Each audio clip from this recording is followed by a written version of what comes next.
안녕하세요. 네, 요 가운데 불 좀 꺼주세요. 네, 흰불 좀 꺼주세요. 네. 한 주 동안 잘 보내셨습니까? 네, 저도 잘 보냈습니다. 날씨가 좀 시원해지는 것 같아서 아침 저녁으로 좀 잠자기는 좀 약간 좋은 것 같습니다. 여러분들 지금 뭐 인터넷이나 아니면 뭐 뉴스 매일매일 나오잖아요. 그런 뉴스를 이렇게 보면 어떻습니까? 좀 뭐 기쁘고 좋은 일보다는 근심스럽고 좀 걱정스러운 뉴스가 많잖아요. 이제 그런 것 같습니다. 저도 뭐 볼 때마다 그런 게 있는데 좀 이렇게 저는 이렇게 보다가 보면 이거는 좀 제목만 봐도 좀 아는 것 같다 싶으면 그 마인드 컨트롤을 위해서 일부러 안 봅니다. 안 보고 패스 이렇게 합니다. 왜냐하면 그거 봤던 것이 머릿속에 남거든요. 그러니까 좀 그런 뭐 근심 걱정 이런 거 있으면 가능한 한 이렇게 넘기고 이제 그렇게 하려고 노력을 합니다. 근데 어떻습니까? 우리 그리스도인들도 이 살면서 하나님 말씀이나 아니면 미래에 대한 성경의 어떤 약속에 대해서 확신이 없으면 세상 사람들과 똑같다고 저는 생각이 들어집니다. 그렇겠죠. 많은 시간을 거기서 보내고 또 그런 분들과 대화하고 지내고 하니까 저도 마찬가지거든요.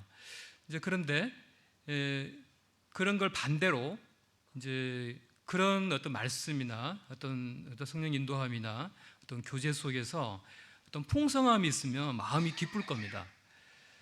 오늘은 이 유대인의 결혼 풍습과 이제 휴거에 대해서 좀 교제를 할까 하는데요. 이 결혼을 앞둔 신랑과 신부의 마음은 어떻습니까? 우리 다 알죠? 설레임과 기다림입니다. 예.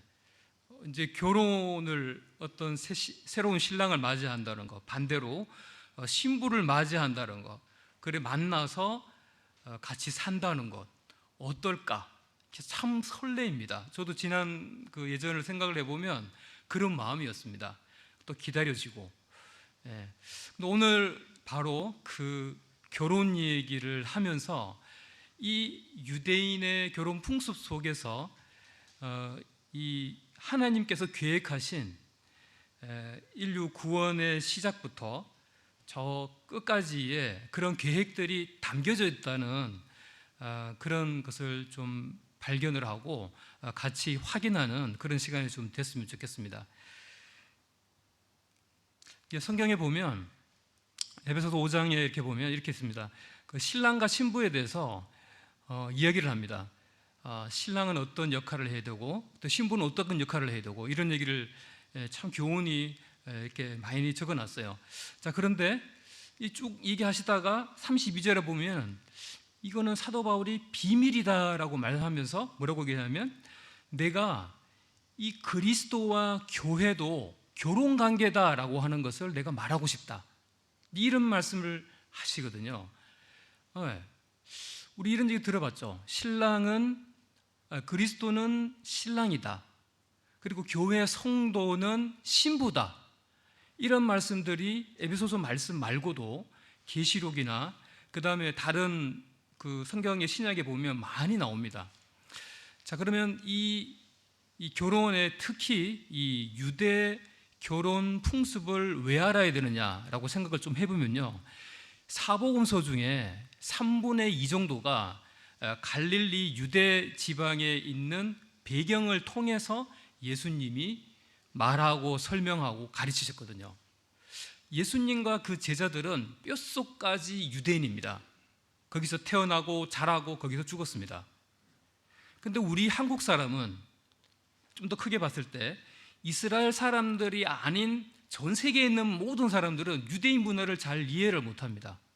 아마 우리나라 문화도 다른 곳에 계신 다른 문화권에 있는 분들은 잘 이해를 못할 겁니다. 우리가 왜 유대인 문화에 대해서 좀 이해가 필요하냐 하면 성경에 기록된 예수님의 그런 말씀들이 이해가 안 되는 구절이 가끔씩 나와요. 그거는 문화를 이해를 못해서 그런 배경으로 예수님께서 말씀하셨는데 우리가 이해가 좀 부족한 거죠. 그래서 오늘 이 특별히 이 유대인들의 전통적인 수천 년 동안 해왔는, 지금도 미국에 살고 있는 유대인들, 이스라엘에 살고 있는 전통적인 유대인들, 그 세상적인 이스라엘 유대인들 말고요, 그들은 지금도 이런 유대인 전통의 모습을 따르고 있습니다. 그것이 과연 어떨까? 그리고 그것이 우리와 어떤 관계에 있는지 좀 살펴보도록 하겠습니다.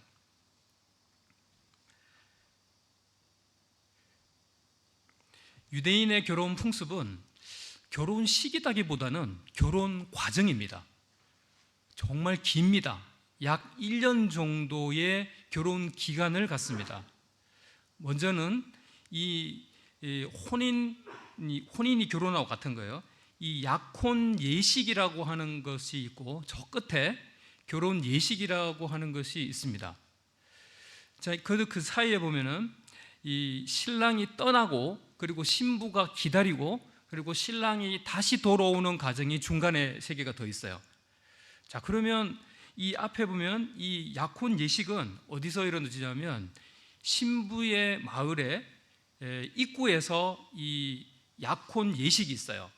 그리고 저 끝에 있는 결혼 예식은 신랑 집에, 특히 아버지 집에서 이 예식을 행해요. 그게 결혼 예식입니다. 이런 과정을 좀 살펴보면서 우리와 어떤 관계에 있는지 좀 살펴보도록 하겠습니다. 먼저 제가 여기서 가지고 온 그 출처를 보면, 제가 책을 하나 사서 이제 읽어봤습니다. 방월성님의 2세대가 가기 전에, 그리고 이진희님의 유대 문화를 통해 본 예수의 비유라고 하는 블로그를 아주 길게 작성하셨더라고요. 그리고 영화가 2020년도 11월 달에 나온 영화인데, 이제 코로나 때 나온 영화인데, 그 CBS 방송에서 이제 사서 배급했던 영화인데, 가나의 혼인잔치라고 하는 제 영화도 제가 봤어요. 요거의 출처를 통해서 제가 좀 정리한 거라고 보면 되겠습니다. 자, 이 나오는 영상이라보다도 그림들은 다 영화에 나오는 그런 화면 캡처들이 되겠습니다. 이 약혼 예식이 이제 시작이 됐습니다. 양가에 이제 결혼하기로 했고, 이제 신랑과 신랑 측에서 이제 신부의 마을에 입구에 도착을 합니다. 그러면 거기에 그 신부 측에 있는 동네 사람들이 다 옵니다. 우리나라도 그랬을 거예요. 이 공동체 문화입니다. 개인 문화가 아니라 공동체, 그 마을에 잔치가 있으면 그 사람들이 다 이렇게 모입니다. 특별히 이 약혼 예식에는 증인으로서 모입니다. 많은 증인들 앞에서 신랑 측과 신부 측, 그리고 신랑과 신부가 약혼을 공식적으로 예식을 통해서 행한다. 우리나라는 어떻습니까? 우리나라 보통 약혼한다 그러면 어디 음식점 가서, 아니면 찻집에 가서 우리 약혼 이렇게 인사하고 차 한잔 마시고, 그리고 또 식사할 수도 있고 그렇게 하고 또 가잖아요. 근데 그렇게 간단하다고 볼 수 있지만 유대인들의 이 약혼 예식은 예식입니다. 말 그대로. 절차를 한번 보시면 그것이 이해가 좀 가실 겁니다. 먼저는 신랑 측에서 이 신부에게 주는 지참금이 있습니다. 이거 중요한 단어입니다. 지참금. 신부를 데려가는 것에 대한 감사함, 이제까지 길러주신 것에 대한 신부 측에 대한 감사함도 있고, 그리고 혹시나 결혼해서 신랑이 먼저 죽으면 신부는 이 지참금을 통해서 먹고 살 수 있도록, 그러니까 공급하는 의미도 있다고 합니다. 그러니까 이렇게 지참금이 얼마나 큰 규모냐라고 보면은 우리가 창세기를 보면 알 수 있어요. 창세기 29장에 야곱이 라헬을 위해서 7년 동안 신부의 아버지 측을 위해서 7년 품삯을 제공했습니다. 그러니까 내가 저 신부 라헬과 결혼하기 위해서 7년 동안의 임금값을 지불할 정도의 지참금을 지불했다는 겁니다. 이 라반이 누굽니까? 그리고 야곱이 누굽니까? 이 사람들 다 히브리인이거든요. 히브리라는 뜻은 건너오다라고 하는 뜻을 가지고 있거든요. 지금의 이라크의 지역에 있는 그곳에 살고 있다가 이스라엘 지역으로 그 메소포타미아 강을 건너온 사람들이 히브리인이라고 하는 뜻이에요. 그 히브리인인 이 라반과 야곱, 이 사람들은 다 유대인의 뿌리입니다.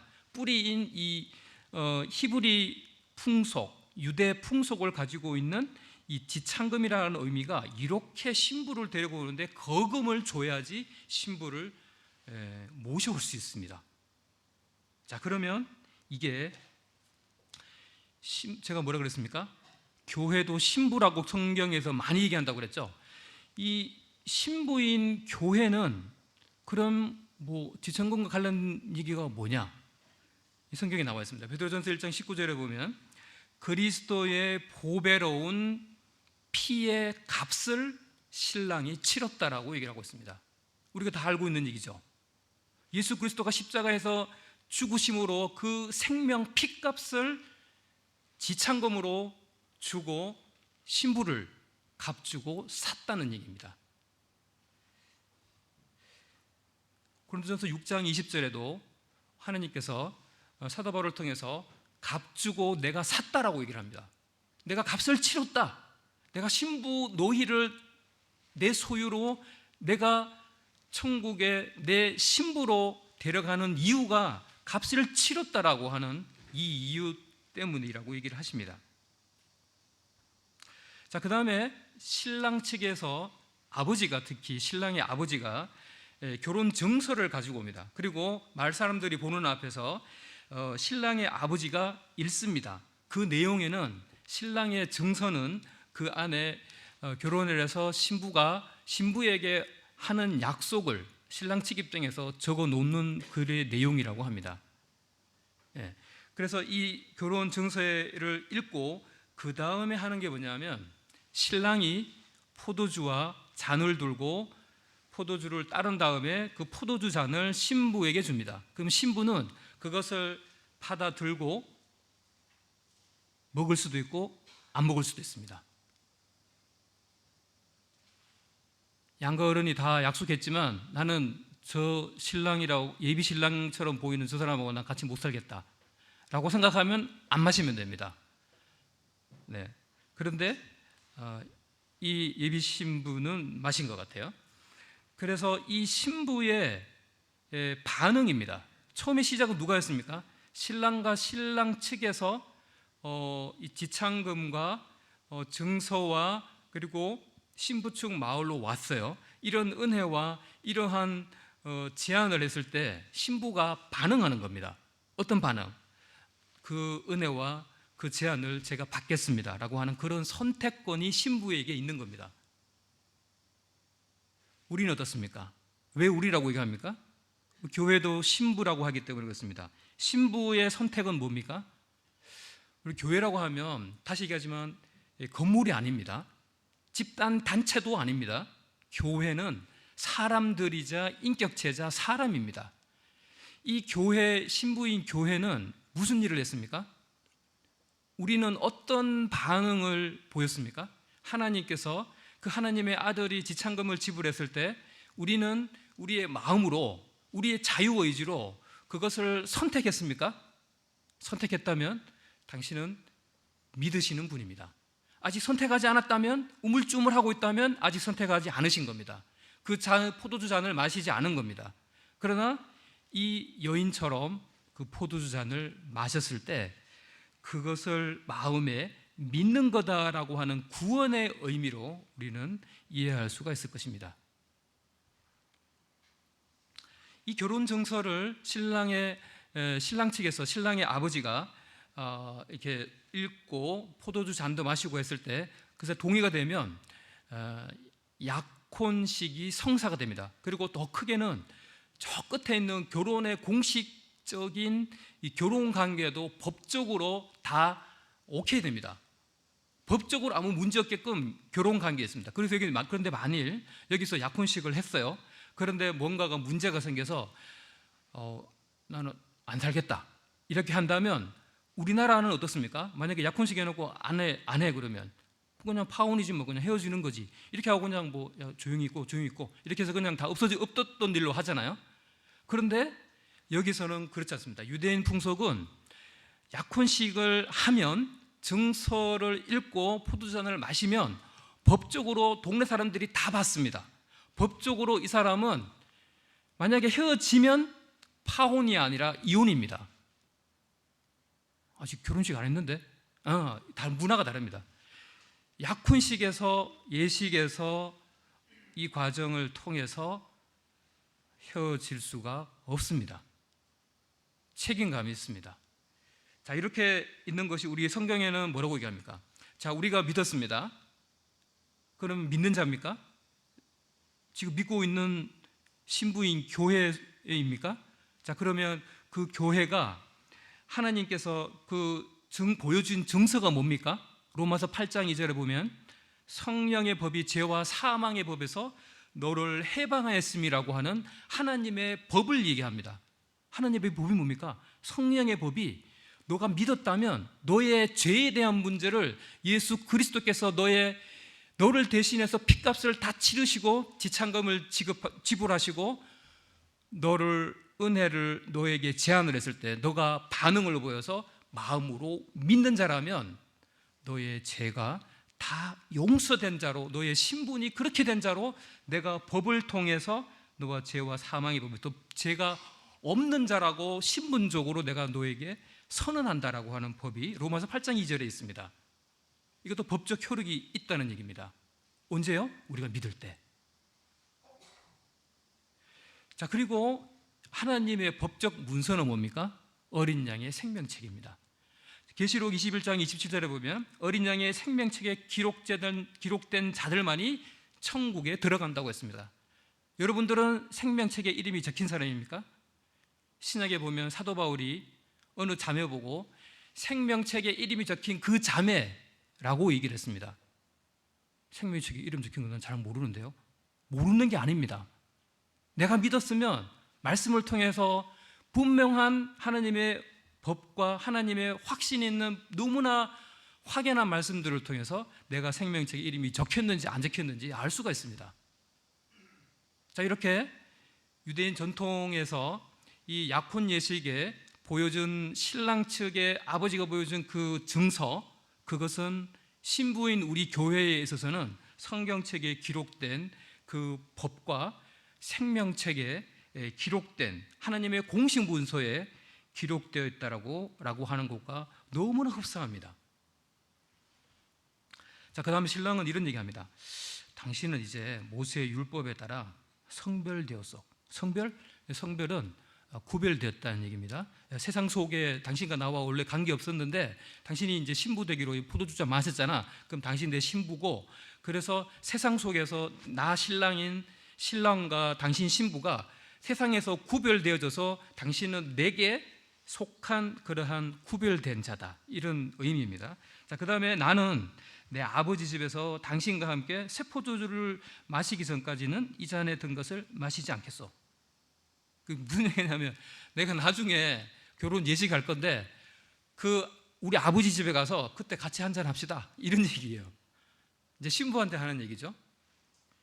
자, 이런 말을 유대인들이 지금도 한답니다. 현대시대에 살고 있는 전통 결혼 풍습에서 신랑이 이런 얘기를 해요. 자, 그런데 이 말씀이 예수님께서 십자가에 못 박히기 전날 유월절 제자들과 저녁 식사를 하면서 동일한 말씀을 하십니다. 마태복음 26장 28절 29절에 이것은 제 사함을 얻게 하려고 많은 사람을 위하여 흘리는 바 나의 피 곧 언약의 피니라. 이 포도주 잔, 이거 제 사함을 얻기 위해서, 이거를 믿게 될 사람을 위해서 흘릴 내 생명값이야 라고 말하는 겁니다. 자, 그 다음에 좀 전에 신랑이 했던 말하고 비슷한 말이 나옵니다. 내가 포도나무에서 난 것을 이제부터 내 아버지 나라에서 새 것으로 너희와 함께 마시는 날까지 마시지 아니하리라 하시니라. 예, 예수님도 아버지 나라가 어디입니까? 천국이죠. 천국에서 내가 너와 함께 그때 가서 한잔 하겠다, 이런 얘기예요. 예수님도 우리 보고 또 그때 가서 한잔 할 거니까 이렇게 준비하고 있으라, 예를 들면 이런 얘기입니다. 또 비슷하죠. 그 신랑이 했던 유대인 풍습하고. 자, 그 다음에 마지막 절차가 뭐냐면 이 신부는 신혼 언약식을 마친 후에 물에 몸을 담급니다. 신랑이 담급니까? 아닙니다. 신부가 물에 몸을 담급니다. 이거를 미크바라고 하더라고요. 우리 교회는 어떻습니까? 신부인 교회는 어떻습니까? 마태복음 28장 19절에 보면 제자가 된 사람은 침례를 베풀라라고 예수님이 얘기를 했어요. 신부가 된 그 사람은 침례식을 통해서 약혼식에 포도주 안 마시고 증서 읽고 확인하고 동네 사람들 다 쳐다보는 가운데 법적으로 확인했는 사람은 물에 담그는 그 예식을 행해라. 여러분들 믿었습니까? 그럼 여러분들 침례 받는 것은 유대인 풍습과도 너무나 흡사합니다. 신부가 이렇게 내가 그 약혼의 예식을 내가 받아들였고 그런 어떤 성별된 구별된 자라고 하는 것을 자기가 이 침례식 물에 담그는 것을 통해서 이렇게 보여주는 모습이라고 흡사하게 보여주고 있습니다.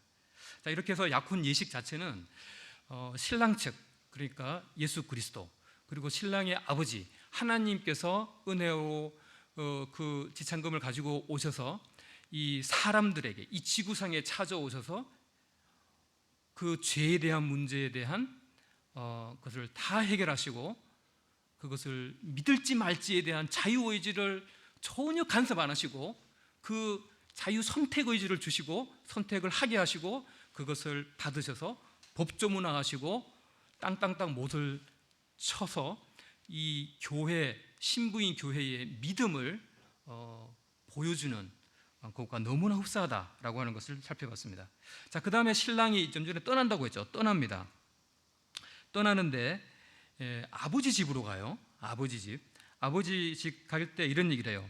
내가 이제 아버지 집에 가는데 당신을 위해서 내가 집을 준비하러 이제 하러 가요. 다 준비한 후에는 다시 당신을 맞이하러 내가 올 거예요. 그 다음에 당신을 데리고 내 아버지 집에 내가 그때 갈 거예요. 라고 이제 이렇게 약속을 하고 가는 거예요. 근데 이스라엘의 그 전통 문화는 1년 동안의 그런 집 짓는 기간, 그리고 신랑의 또 다른 준비, 그리고 신부도 준비를 해요. 자, 그런데 이 신랑의 말을 잘 들어보면 내가 떠난다고 하잖아요. 그 떠나는데 그 다음에 약속의 말씀을 또 뒤에서 하긴 해요. 그런데 예수님 얘기를 잠깐 들어볼게요. 예수님이 우리 유대인 문화를 잘 모르는 많은 사람들, 우리 한국 사람들을 포함해서 이 요한복음 14장 2절 3절 말씀을 너무나 어려워해요. 저도 보니까 어려웠어요. 저는 뭐 이제는 이해가 돼요. 자, 예수님 뭐라고 했냐면 내 아버지 집에 거할 곳이 많도다. 그렇지 않으면 너희에게 일렀으리라. 내가 너희를 위하여 거처를 예비하러 가느니. 아니, 하나님은 전능한데 눈 깜짝할 사이에 그냥 집 만들어 놓으면 되지. 뭐 하려고 그냥 뭐 1년 동안 한 2000년 동안 집 만드시나? 이해가 잘 안 가잖아요. 근데 이 말씀은 유대 풍습을 그대로 하신 말씀이에요. 지금도 신랑은 신부에게 이런 얘기를 합니다. 그래서 약 1년 동안 그런 준비 기간을 갖는다는 그런 의미예요. 자, 그래도 좀 전에 이 신랑이 다시 당신을 내가 맞이하러 오겠다고 했잖아요. 내가 당신 데리러 올 거야. 근데 맞이한다는 표현을 썼어요. 예수님도 요한복음 14장 3절에서 가서 너희를 위하여 내가 거처를 예비하면 이제 살 신혼집이겠죠. 내가 다시 와서 너희를 내게로 영접하여 나인 곳에 너희도 있게 하겠다. 예수님도 신부인 교회 보고 제자들 보고만 한 얘기 아니에요. 이거 누가 봐도 이거는 믿게 될 모든 신부인 교회를 보고 하는 얘기예요. 내가 다시 올 거다 라고 얘기를 하면서 좀 더 상세하게 사도 바울이 이 요한복음 14장 3절 말씀을 데살로니가전서 4장 16, 17절에서 좀 더 상세하게 풀어줍니다. 뭡니까? 내가 신부인 너희를 영접하러 오는 방법은 이거야. 뭐예요? 구름 속으로 하늘로 끌어올려 가지고 어디에서? 땅에서가 아니라 공중에서 너를 영접할 거야. 구름 속으로 끌어올려 공중에서 주를 영접하게 하시리니. 네, 사도 바울이 예수님께서 하신 말씀을 좀 더 풀어서 얘기를 했습니다. 이게 뭡니까? 이게 우리가 알고 있는 휴거입니다. 휴거, 들릴 거자에 끌릴 휴자입니다. 끌려서 들려서 어떻게 해요? 신랑을 만나는 신부의 모습을 말해주고 있는 겁니다. 자, 이렇게 그냥 가지 않습니다. 신부가 가는데 선물을 주고 갑니다. 내가 이제 오랫동안 떨어져 있을 거니까 이 선물을 보면서 나를 이제 기억을 해도 되겠죠. 기억하겠죠. 자, 그런 건데 우리 교회는 어떻습니까? 우리 교회는 사도행전 2장 38절에 동일하게 예수 그리스도가 우리에게 선물을 주고 가십니다. 그 선물 뭡니까? 여기 뭐라고 나와 있어요? 네, 성령의 선물이라고 분명하게 말하고 있습니다. 자, 그 다음에 이 성령의 선물이 예수님이 뭐라고 했냐면 성령이 자기 자랑 안 할 거다 얘기를 합니다. 야, 성령 나도 하나님이야, 내보고 절하고 내 밑에 다 줄 서고 나를 따라오고, 이게 아니라 성령의 하는 역할은 예수 그리스도를 영광을 높이는 거래요. 저는 이해가 잘 안 갔어요. 그런데 예수님이 하신 말씀이 그가 내 영광을 나타내리니. 네, 좀 전에 그 신랑이 신부에게 선물을 줬잖아요. 그 선물 자체는 사실은 뭐 귀할 수도 있죠. 그러나 그것보다는 이것을 준 신랑이 신랑을 기억하게 하는 것이 신부가 제대로 된 생각을 가지고 있는 거죠. 마찬가지로 우리가 성령의 인도함을 받고 성령 충만하고 성령께서 우리를 말씀을 깨닫게 하시고, 이런 모든 것들은 예수 그리스도의 영광을 드러내게 하는 거다. 이 신부의 그 선물하고 많이 흡사합니다. 자, 이렇게 해서 교회 시대가 시작됐습니다. 왜 교회가 시대가 시작됐습니까? 신랑 떠났잖아요. 예수님 2000년 전에 부활해서 천상에서 지금 가 계세요. 그리고 우리 지금 신랑 못 보고 있습니다. 눈으로 본 적 있습니까? 우리 신부만 지금 이 땅에 남아 있습니다. 근데 누가 했어요? 성령의 선물이 있죠. 아주 비슷합니다. 이렇게 교회 시대가 시작이 됐습니다. 자, 그 다음에 신부는 이 땅에서 기다리고 있습니다. 얼마 동안? 2000년 동안. 예수님 떠나신 지 대략 한 2000년 됐어요. 이 신부가 계속 기다리고 있는데, 자, 이 신부가 다시 유대 풍습으로 다시 돌아옵니다. 이 신부가 이제 신랑이 떠나고 준비하는데 이 세마포가 웨딩드레스예요. 이 웨딩드레스를 뭐 만들었는지 사진 않았을 겁니다. 2000년 전이면 우리나라 조선시대도 또 보면 음식 옷감들을 막 깁고 짜집고 막 했는 것처럼 아마 만들었을 겁니다. 그 외에도 필요한 무슨 옷감들 이런 것들을 준비하는 신부 측의 준비도 많았을 겁니다. 신랑은 무슨 준비하러 갔습니까? 집 준비하러 갔죠. 아버지 집에. 자, 이렇게 신부가 자기 집에 있는 동안에 성적으로도 순결할 필요가 있었습니다. 왜 그럴까요? 자, 이 1년이라는 기간은 혹시라도 다른 남자에 의해서 임신을 했다. 그리고 1년이면은 애기 놓을 수 있습니다. 그러면 동네 사람들에 의해서 임신했네, 결혼했네, 애기 낳았네, 어떻게 됩니까? 성적 순결을 지키지 못했습니다. 결혼하겠습니까?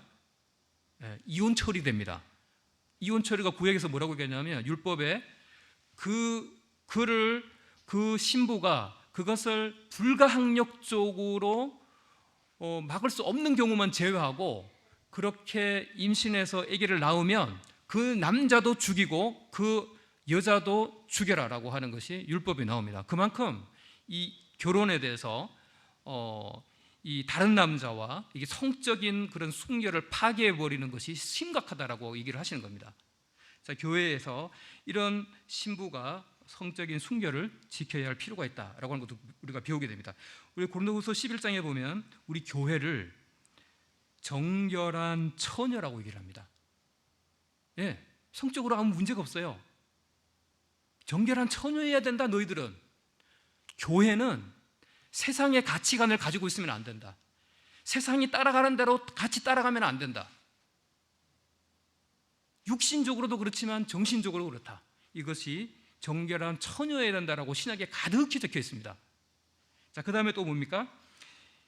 거룩하라라고 하시는데, 이 거룩하라라고 하는 것은 세상의 그런 가치관, 세상적인 생각, 세상의 흐름, 세상적인 그런 어떤 이런 것들과 구별돼서 너희는 나와 따로 있고라고 하는 그런 구별된 이 땅에서의 삶을 살아야 된다라고 저희들한테, 누구요? 신부인 우리 교회에게 말하고 있습니다. 자, 드디어 결혼한 날짜가 다가옵니다. 그때쯤 되면 이렇게 한다 그럽니다. 신부가 웨딩드레스 입고 자요. 아니, 웨딩드레스 구겨지면 안 되는데. 아니, 이걸 어떻게 이렇게 하면 이거 뭐지 세탁비 줘야 되고 그러는데, 그게 아니라 뭐 이게 중요한 거는 그게 중요한 게 아니라 이 풍습은 신랑이 언제든지 오면 그냥 바로 데려간답니다. 바로. 그러니까 드레스를, 이 세마포 옷을 입고 자요. 또 들러리들도 같이 비상대기 하는 거예요. 비상대기. 문화가 이래요. 수천 년 동안 이렇게 해왔대요. 예, 유대인 문화가. 자, 이렇게 준비해야 했다. 그럼 우리 교회는 어떻습니까? 자, 좀 전에 제가 뭐라 그랬습니까? 예수님을 믿는 사람입니까? 그럼 신부입니다. 신부인 교회입니다. 자, 그러면 신부가 지금 결혼 예식을 치렀냐? 안 치렀습니다. 아직. 좀 전에 약혼 예식했다고 했잖아. 네, 약혼한 겁니다. 약혼 예식했는데 아직 결혼 예식 안 했어요. 쉽게 말하면 아직 결혼식 안 했다고요. 그러면 우리가 이 땅에 지금 살고 있는 신부잖아요. 근데 신부인데 신랑이 온답니다. 온다는데 그냥 아이고 뭐 신랑 오든지 뭐 올 때면 오고 뭐 때가 되면 가기 싫어. 난 지금 바쁜데 지금 할 일이 많다 지금 세상에서. 이렇게 생각하고 있으면 신랑 입장에서는 일단 맞지 않는 거예요.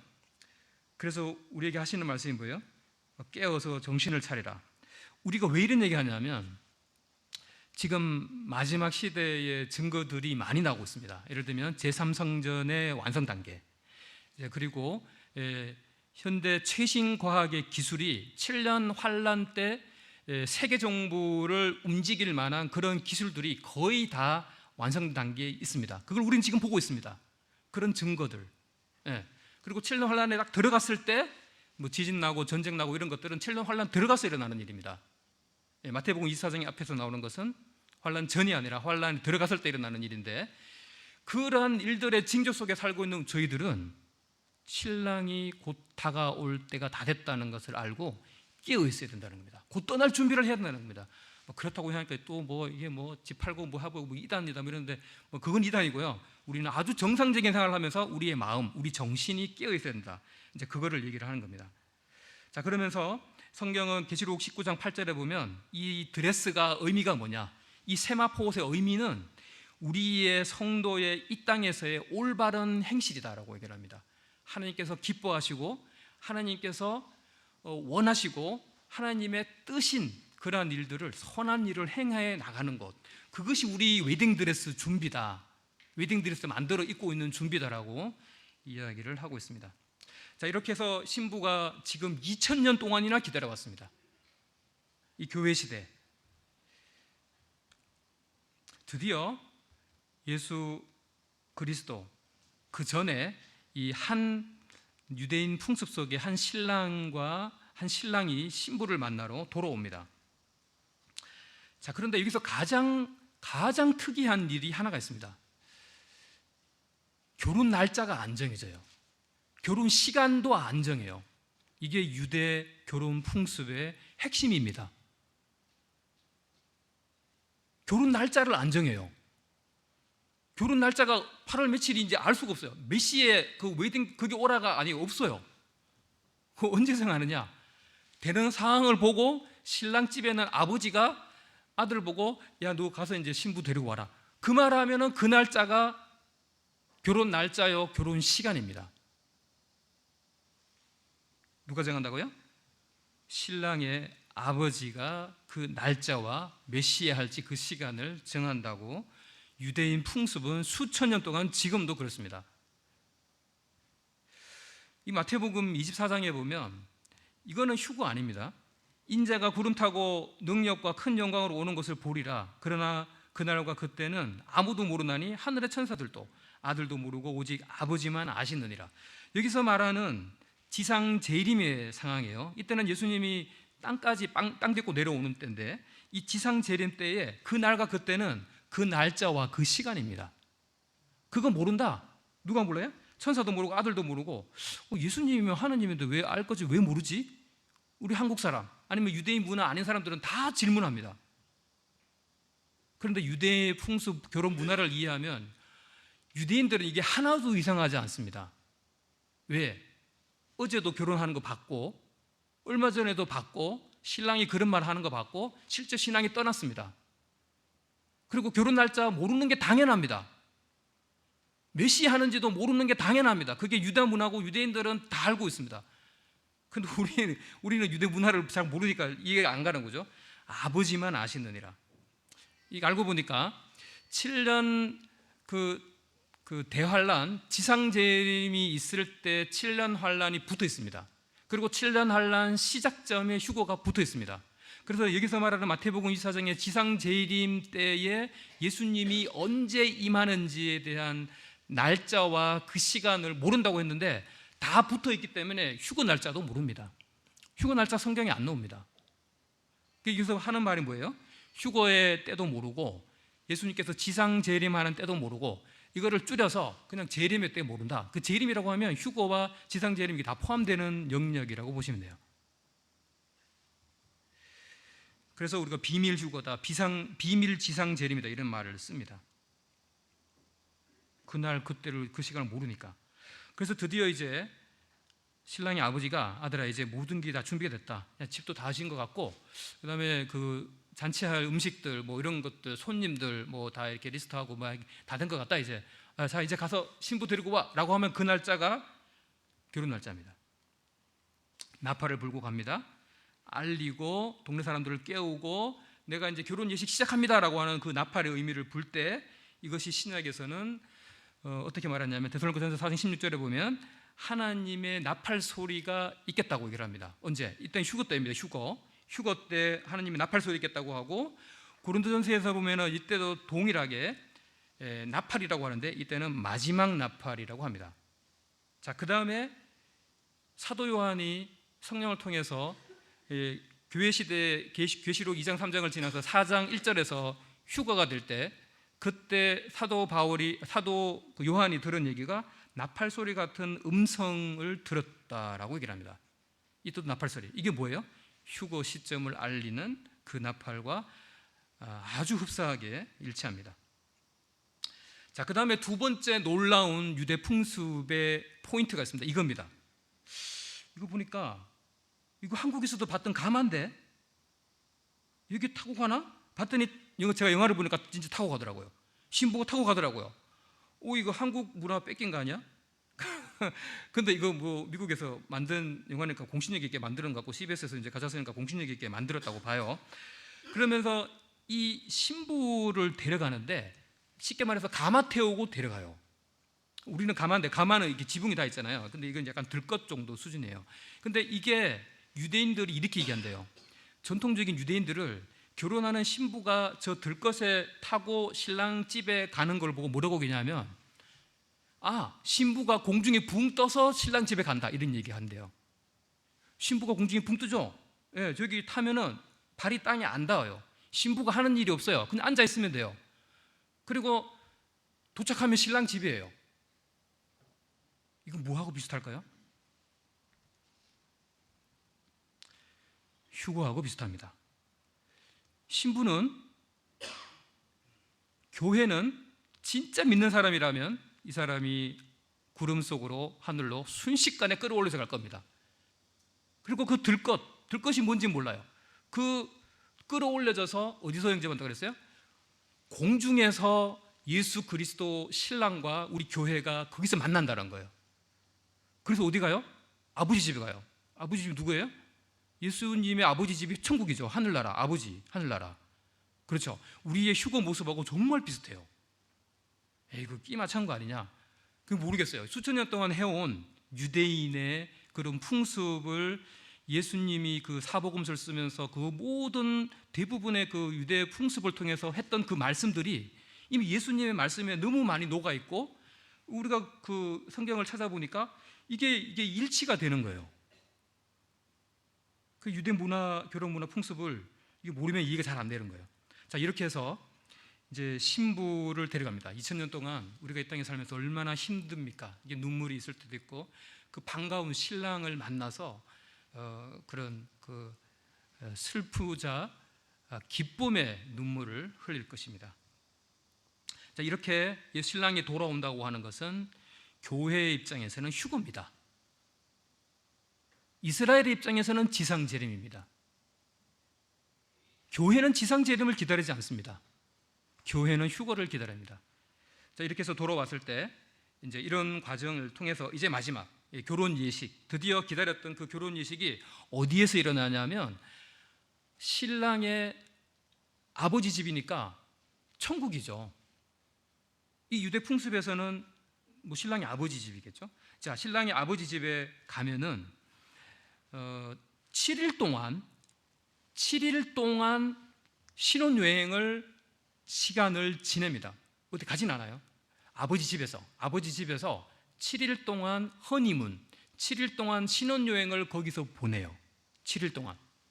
근데 이거 창세기에 나와요. 창세기 29장에 이 야곱이 레아와 결혼할 때 모르고 처음에 쏘가서 결혼하죠. 라헬을 위해서도 그렇고 레아를 위해서인데, 레아를 위해서 7일 동안 신부의 아버지 집에서 거기서 신혼방을 거기서 7일간 보내거든요.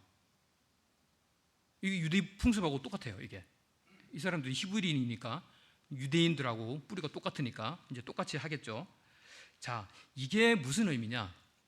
우리 교회를 보면 요한계시록 2장 3장에는 교회 얘기로 잔뜩 있습니다. 그리고 갑자기 4장 1절에 휴거돼서 4장 5장에는 갑자기 하늘나라에 교회가 가 있어요. 그리고 6장에서 18장까지 교회가 없어요, 이 땅에.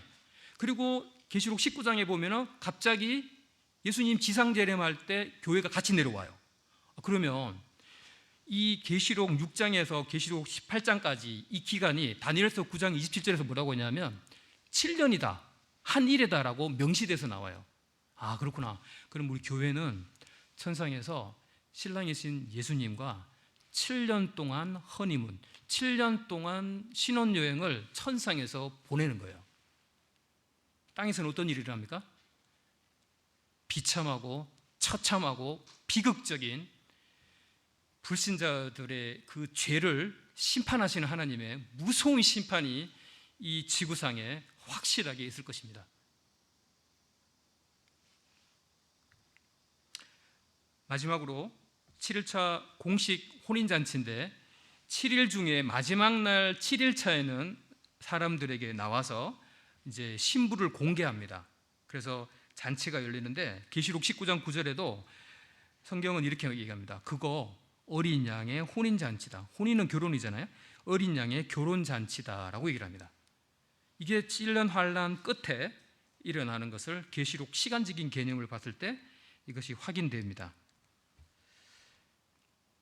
자, 그 다음에 이 지상 재림을 할 때 계시록 19장 14절에 보면 하늘에 있는 군대들이 희고 깨끗한 세마포옷을 입고 백마를 타고 그를 따르더라 라고 하는데, 여기 있는 하늘에 있는 군대들이 뭐냐면 그 앞에 19장 8절에 보면 이 세마포 옷을 입은 사람들, 이 사람은 성도들인데 성도들이다라고 얘기를 해요. 이 교회라고 많은 학자들이 얘기를 합니다. 그리고 계시록 19장 14절에 나오는 이 예수님이 지상 재림할 때 같이 누구하고 같이 내려오냐면 천상에서 신혼여행 끝난 그 부활된 교회와 다시 이 지상에 내려옵니다. 왜 내려옵니까? 천년왕국 동안에 부활된 상태로 예수님과 함께 국무총리로, 장관으로 다스리기 위해서 내려옵니다. 이렇게 해서 결혼 예식은 7년 환란의 의미를 포함하고 있고 지상 재림의 의미도 포함하고 있습니다. 자, 이렇게 우리가 유대 결혼의 풍습을 보면서 여기에 예수 그리스도께서 우리 인류를 죄로부터 구원하시기 위한 출발과 사람들의 믿음, 교회 시대를 통해서 이렇게 데려가겠다고 하는, 그리고 7년 환란이 있고 7년 동안의 천상에서 신혼여행 기간이 있다는 것, 그리고 다시 내려와서 부활된 교회와 함께 천년왕국을 다스리는 그런 국무총리나 장관의 역할을 교회에게 주겠다라고 하는 이 전체 프레임의 방향을 보여주신다라고 이렇게 볼 수가 있겠습니다. 제가 이런 질문을 한번 던져보겠습니다. 자, 휴거 날짜를 사람들은 관심이 많습니다. 휴거 언제 일어납니까? 밤에 일어납니까? 낮에 일어납니까? 언제 일어난대요? 이래서 이단이 너무 많이 나오죠. 그런데 정작 중요한 거는 뭐냐면 휴거 왜 하는 겁니까? 왜 예수님이 신부인 교회를 왜 데려가는 겁니까? 라고 하는데 알고 보면 너무 쉬워요. 결혼하려고. 예수님 입장에서 내 신랑이야, 신랑. 정신교육을 시켜야 돼. 내 신랑이고 교회 너희들은 신부야, 신부. 아직 결혼식 안 했어. 너 결혼 안 할 거야? 이런 거죠. 아니, 결혼식 하려면 신랑이 내가 너 신부 데리고 가서 아니 결혼식 해야 되니까 결혼식 하려고 데려가는데 왜 안 가려고 해? 예를 들면 이렇게 막 지금 답답해하고 있을 것 같아요. 그죠? 저도 이거 모를 때는 이제 저도 비슷하게 이렇게 졸고 막 그랬겠죠. 그런데 왜 휴거가 일어나야 되고 왜 우리가 이 휴거되는 그 날을 기다려야 되느냐 하면 우리 아직 결혼을 안 했기 때문에 그래요. 우리 결혼식 하기 위해서 웨딩 드레스 지금 우리의 성도의 거룩한 행실을 통해서 웨딩 드레스를 준비하면서 언제든지 갈 수 있는 웨딩 드레스 옷 입고 그냥 비상대기 상태로 누워 있는 상태로 그렇게 깨어 있어야 된다는 얘기입니다. 왜? 결혼식 하기 위해서. 날짜 그 시간은 모른다라고 이미 성경에 확실하게 얘기하고 있기 때문에 막 궁금해할 필요도 없고, 근데 징조는 얘기를 해요. 징조를 보니까 다 올 때가 된 것 같아. 그러니까 웨딩 드레스 옷 입고 좀 전에 보셨죠? 신부가 하고 들러리에 같이 누워서 그냥 옷 입고 있는 거 보셨죠? 우리는 지금 비상사태에 있습니까? 지금 신랑이 오시겠다고 하는데 마지막 시대 때 여러 많은 증거들을 통해서 얘기를 하시는데 나는 좀 할 일이 많아서 아직 못 가겠습니다. 뭐 오시든지 말든지 뭐 결혼식 하든지 말든지. 내가 신부라고요? 내가 신부인가? 다시 공부해봐야겠다. 이러면 이런 생각을 사실은 좀 해봐야 돼요. 제가 그런 생각을 한번 해봤습니다. 자, 그래서 이제 정리를 하면 우리 휴거 후에 천상에서 우리가 7년간 그런 신혼여행, 영적인 기쁨이겠죠. 그런 기쁨을 갖고 결혼 잔치가 있고, 우리 좀 전에 보면 우리 휴거되는 것은 7년 환란에 들어가지 않는, 계시록을 보더라도 선명합니다. 계시록 그 7년 환란에 들어가지 않고 환란 전에 우리가 휴거된다라고 하는 것을 우리 유대인의 결혼 풍습에서도 이렇게 분명하게 우리가 확인할 수 있다, 이렇게 생각이 듭니다. 참 감사가 됩니다. 기도하고 마치겠습니다. 아버지 하나님, 저희들을 지금 마지막 시대에 살고 있습니다. 제3성전이 완성되어 가고 있고, 인간이 만든 현대 과학 기술이 7년 환란의 통제 세계 정부의 상황에 많이 근접해 있습니다. 아버지 하나님, 신랑이 오실 때가 다 됐다고 얘기하십니다. 신부인 저희들이 비상 대기 상태로 저희들의 삶을 다시 돌아보고 신랑을 맞이할 그런 휴거의 때를 소망하면서 이 땅을 살 수 있도록 저희들에게 교훈하신 것 감사를 드립니다. 예수님의 이름으로 기도했습니다.